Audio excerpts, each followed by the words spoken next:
How many of you have signed up for Facebook, Instagram, WhatsApp, Messenger, or any other online account and really read through the small print? I bet you haven't. I must confess, I've never read through the small print for any of these social media apps. I just clicked on agree and sold my soul to Meta. If I took the time to read the million pages of small print of any online service today, I would be dead before I got the chance to use it. Life is short. It's easier to answer yes to the question, have you read through our terms and conditions? But the small print is important. Not long ago, when air travel was simple, I would search the internet for the cheapest flight to a destination. The cheapest fare included everything, no little asterisk, leading me to a raft of small print revealing hidden charges. But nowadays, that cheap attention-grabbing fare is not so cheap. When after buying the ticket, without checking the terms and conditions, you find that you have to pay for a seat, bags, meals on board, and maybe a lot more besides. It's a really nasty surprise. I've been thinking lately that the preaching of the gospel never mentions any small print. You see, the gospel is beautiful in its simplicity, and we are saved by grace rather than law. Our spirits come alive to the presence of God the moment we say yes to Jesus. The promise of being fully human as God intended begins in that instant, and we become citizens of the kingdom of heaven.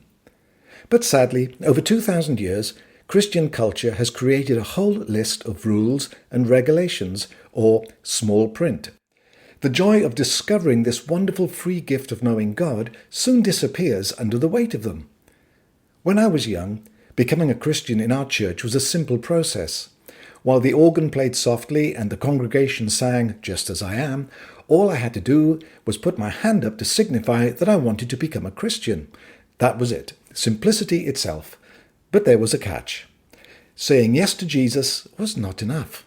There was a list of rules that had to be followed, or else my salvation was in jeopardy. These rules were unbiblical and legalistic. Don't smoke or drink alcohol. Don't go to pubs, bars, clubs, discos, dance halls, or the cinema. It's worldly. Don't buy raffle tickets or play bingo, because that is gambling. On Sunday, you must never work, buy newspapers, or go shopping. It's the Lord's Day.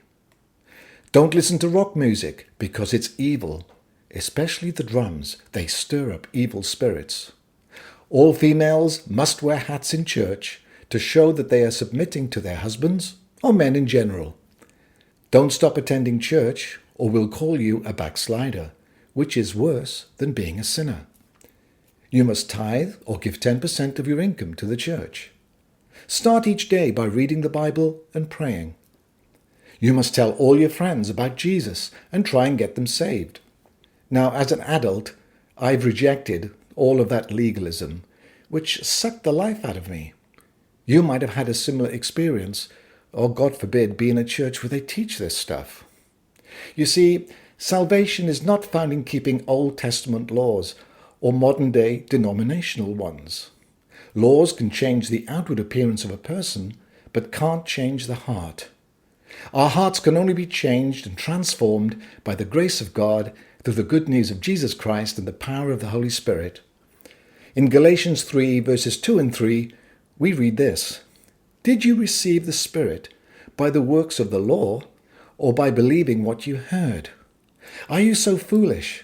After beginning by means of the Spirit, are you now trying to finish by means of the flesh?"